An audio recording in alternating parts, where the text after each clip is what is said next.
Ang kontemporaryong issue ay tumutukoy sa mahalagang paksa o pangyayari na nagaganap sa kasalukuyan at may malaking epekto sa ating lipunan.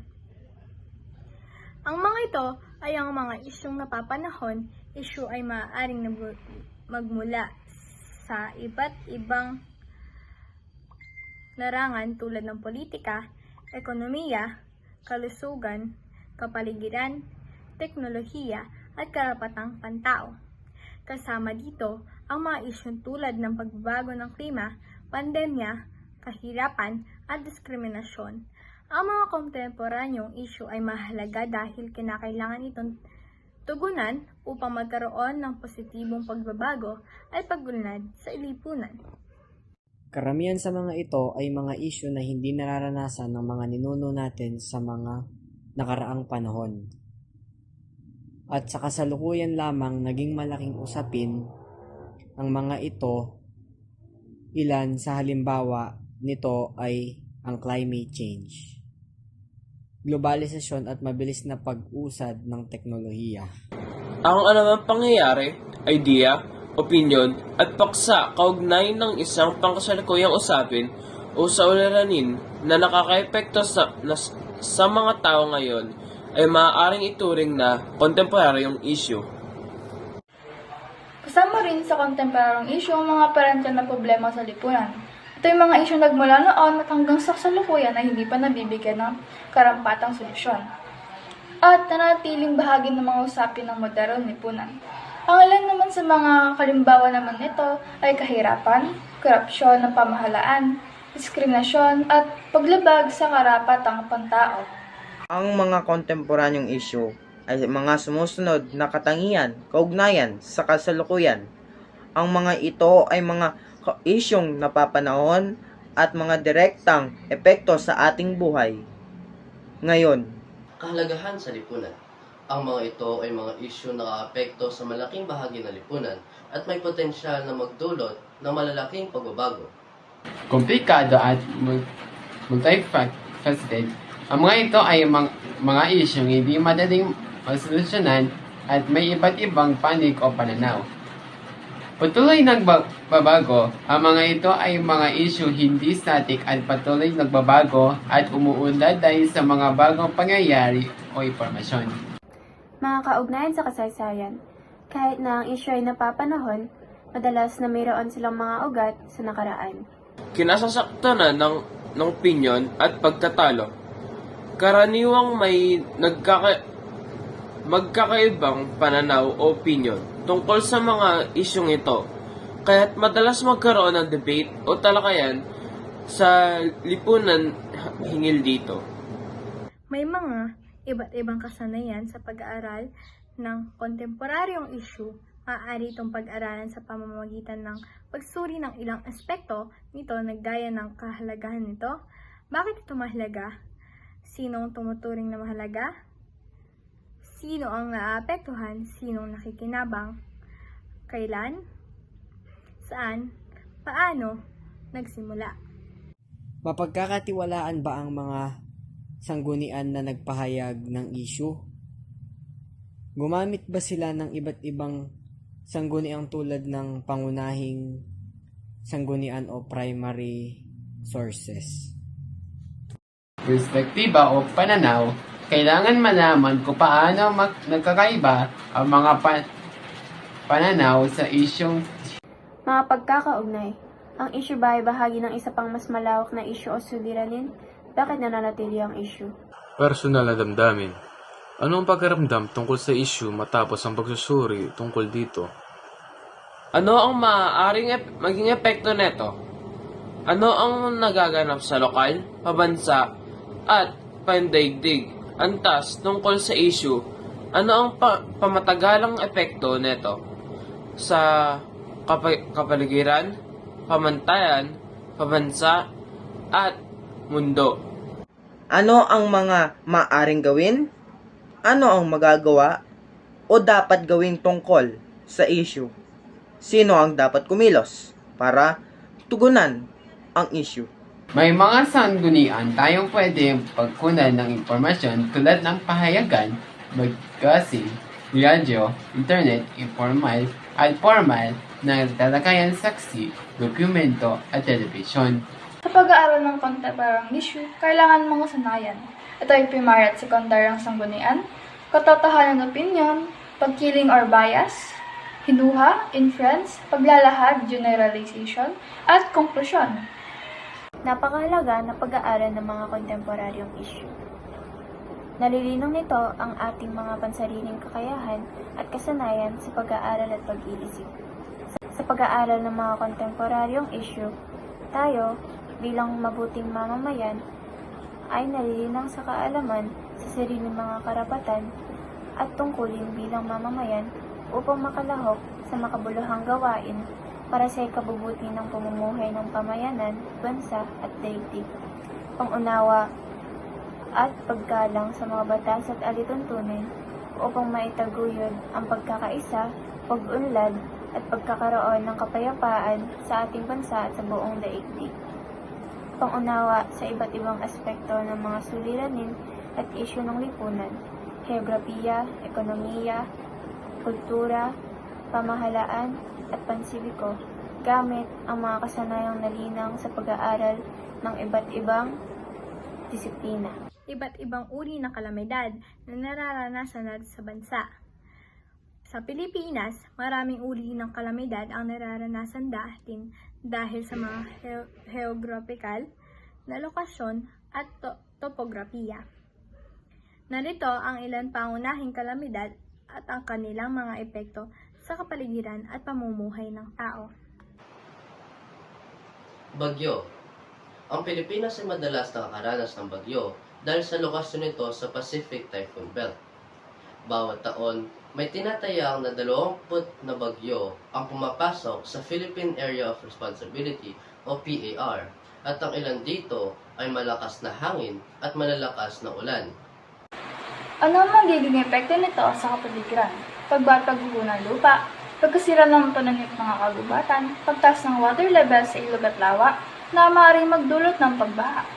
Mga epekto nito sa pamumuhay ng tao, pagkakawalan ng tirahan at ari-arian, panganib sa kalusugan, dulot ng kontaminadong tubig, at pagsira ng infrastruktura, kawalan ng kuryente at komunikasyon, nadudulot ng pangkaantala sa mga serbisyo at negosyo. Sunod ay lindol. Ang Pilipinas ay nasa tinatawag na Pacific Ring of Fire, kaya madalas itong makakaranas ng mga lindol. Ang mga paggalaw ng tectonic plates ay nagiging sanhi ng mga lindol na maaari magkaroon ng malubhang epekto. Mga nagiging epekto nito sa kapaligiran, pagguho ng mga bundok at paglihan ng mga bitak sa lupa, pagbabago ng topografiya at paglitaw ng mga bagong anyong lupa, tsunami, lalo na sa mga baybaying dagat na nagresulta ng malalakas na lindol sa ilalim ng karagatan. Mga epekto sa pamumuhay ng tao, pagkasira ng mga gusali, tulay at daan na nagdudulot ng panganib sa buhay, kawalan ng tirahan at kabuhayan para sa mga epektadong komunidad, panganib ng pinsala sa mga negosyo at ekonomiya ng bansa. Pagputok ng bulkan. Dahil sa pagiging bahagi ng Pacific Ring of Fire, maraming aktibong bulkan sa Pilipinas tulad ng Mount Mayon, Taal at Mount Pinatubo. Ang mga ito ay maaaring pumutok anumang oras. Mga epekto nito sa kapaligiran. Paglabas ng abo at lava na sumisira sa mga kalapit na kapaligiran. Pagdami ng ashfall na nagdudulot ng polusyon sa hangin at pagkasira ng mga pananim. Pagbabago sa anyo ng mga ilog at lawa dahil sa naipong mga debris. Mga epekto nito sa pamumuhay ng tao. Paglikas sa mga tao mula sa kanilang tahanan na nagdudulot ng pansamantalang tirahan, pagkakamatay ng mga alagang hayop, pagkasira ng kabuhayan tulad ng agrikultura, panganib sa kalusugan, dahil sa panglanghap ng abo at sulfur dioxide mula sa bulkan. Ang pagbaha ay karaniwang dulot ng malakas na ulan mula sa mga bagyo o monsoon rains. Gayon din ng hindi tamang pangangalaga sa kapaligiran tulad ng hindi sapat na sistema ng kanal at deforestation. Mga epekto nito sa kapaligiran. Pagbabago sa ekosistem ng mga ilog at lawa na nagdudulot sa pagkamatay ng mga isda at iba pang buhay sa tubig. Pagdumi ng mga natural na tubig na nagdudulot ng kontaminasyon at sakit. Pagguho ng lupa at pagkasira ng mga kagubatan. Mga epekto sa pamumuhay ng tao. Paglikas ng mga tao sa mga evacuation center na nakaapekto sa kanilang kabuhayan at kalusugan. Pagkawala ng mga ari-arian at pananim na nagiging sanhi ng pagkagutom at kahirapan. Panganib ng mga waterborne disease tulad ng leptospirosis at cholera.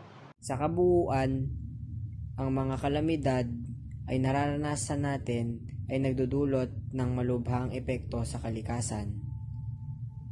At sa pamumuhay ng tao, mahalaga ang pagiging handa at pagpapalakas ng disaster na risk management upang mabawasan ang pinsalang dulot ng mga kalamidad. Good morning po.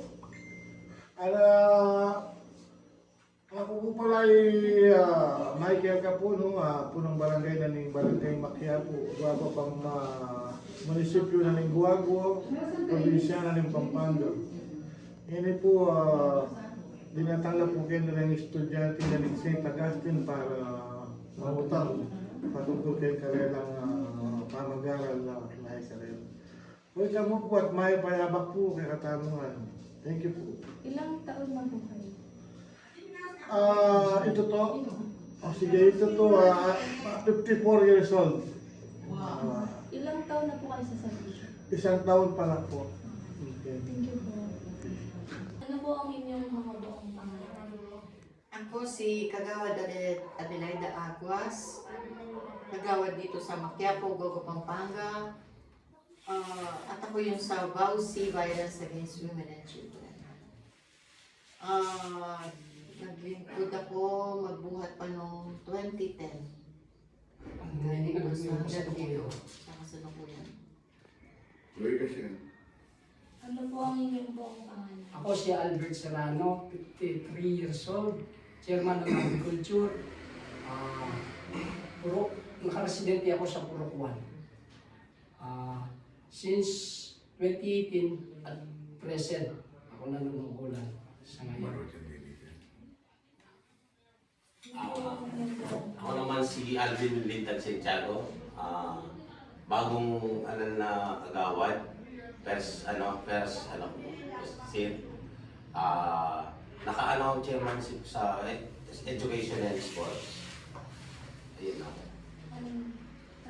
Ako naman po si Marcelo Guzman Kayanan, taga Purok 5 po. Ang committee ko po ay Peace and Order. Bago rin ako katulad ni siya, first time ko lang. Ano ang mga pangunahing mithiin ng NDRRM plan ng barangay? Ang trabaho o ano ng MDR sa baryo natin ay matulungan lalo na sa mga disaster na dumadating sa atin. Kalamidad.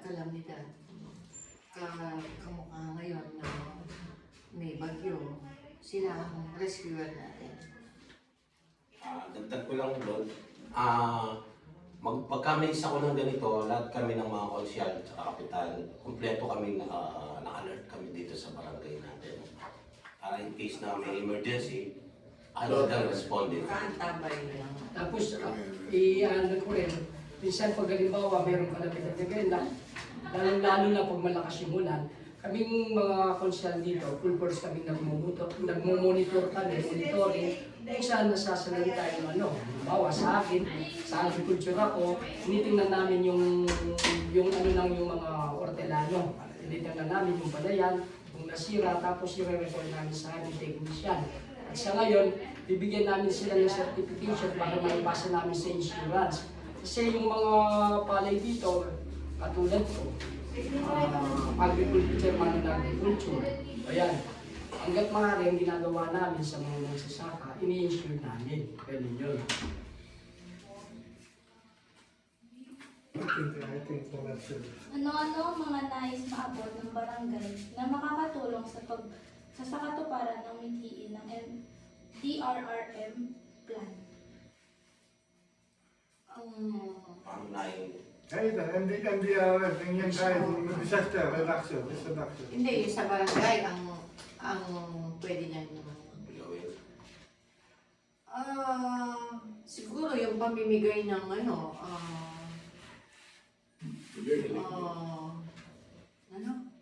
relief goods sa mga tao. Dagdagan mo.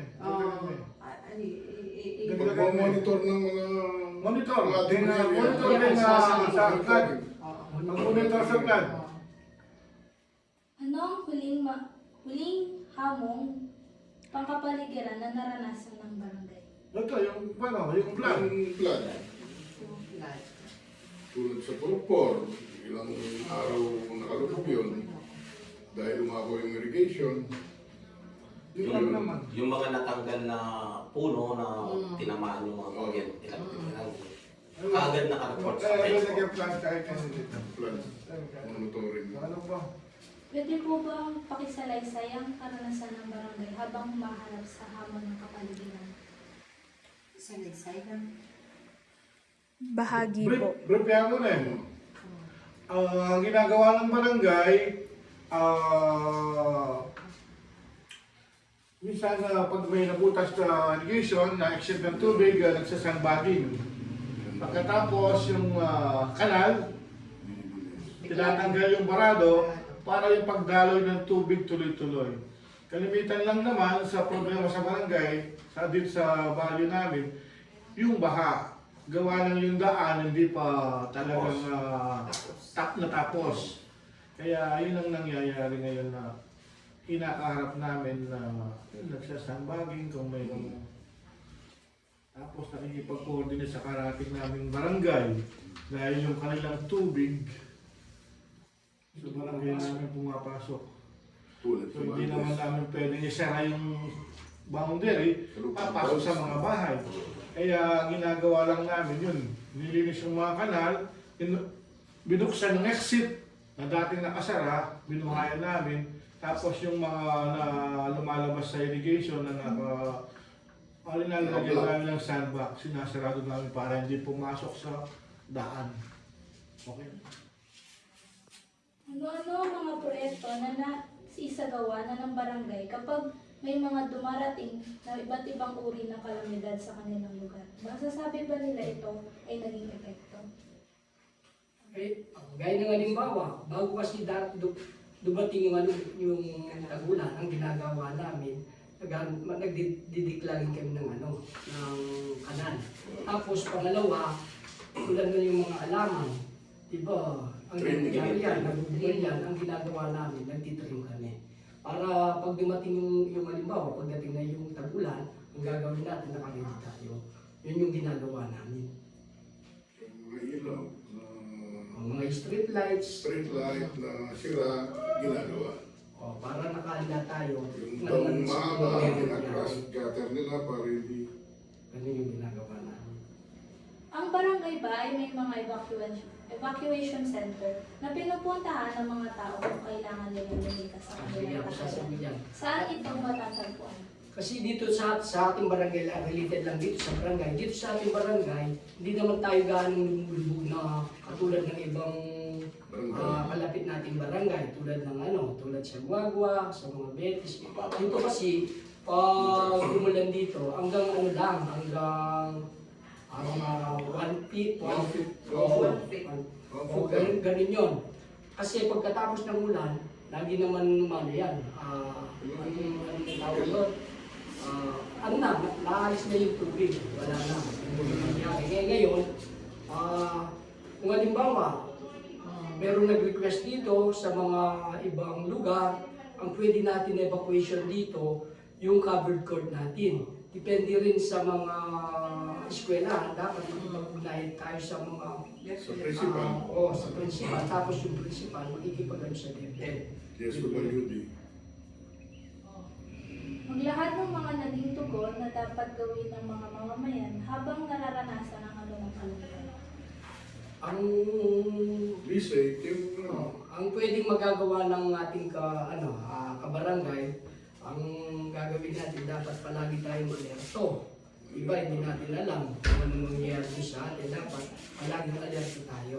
Tapos kaming mga council barangay, ang sasabihin na magbibigay tayo ng monitoring sa kanila. Kung halimbawa, mayroon ng palapit na bagyo, ang gawin natin, mag-monitor tayo, tapos sasabihin natin sa kanila, magpapabligan test tayo para ready yung mga tao kabarangay natin. Tsaka alam na, atagtag ko lang, alam din ng barangay natin kung saan yung evacuation na pupuntahan nila. Paano ginawa o binuo ng barangay ang kanilang CBDRRM plan? Ano ang kanilang mga naging batayan? CBDP. CB? Ano yung CBD? CB. Calamity. Calamity siguro. Calamity. CB? Anong gagawin nila?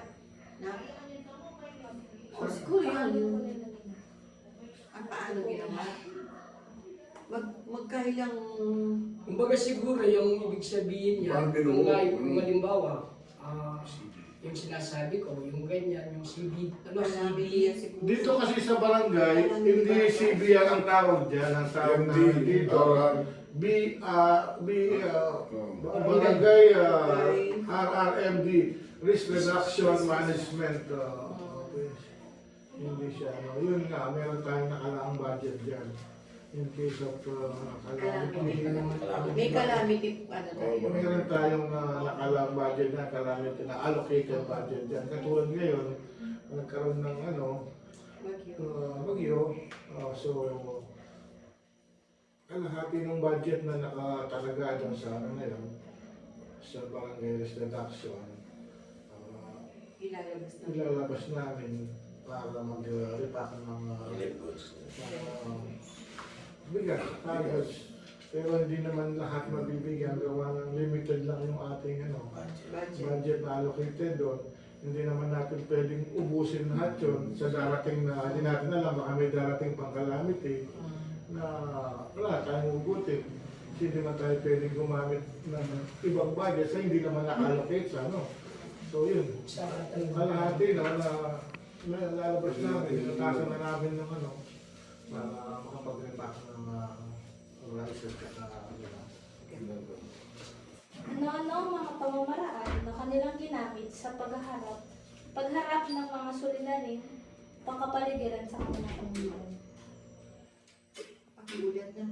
Ano-ano ang mga paraan na inyong ginamit sa pagharap ng mga suliraning pangkapaligiran sa ating komunidad?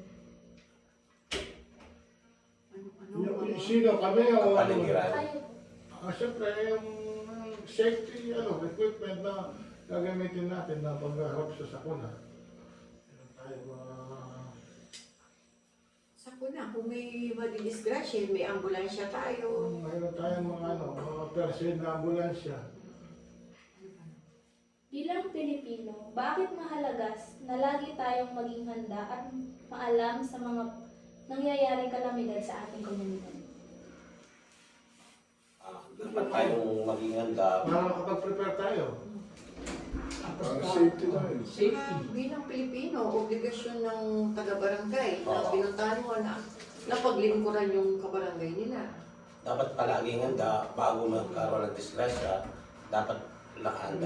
Meron ng plano yan, planning. Bago dumating yung kalamidad na may plano yung barangay. Bago tagulan.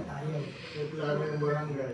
Katulad nga nang nabanggit kanina, meron tayong Tsaka sa earthquake, Pero sa yung equipment na sinasabi mo, meron tayo dyan na hindi naman kasi dito sa lugar natin, sa Maquiapo, mataas naman na dito lupa naman dito Wala naman na earthquake dito. Ang pinaka-problema lang natin dito, yung bahanga lang.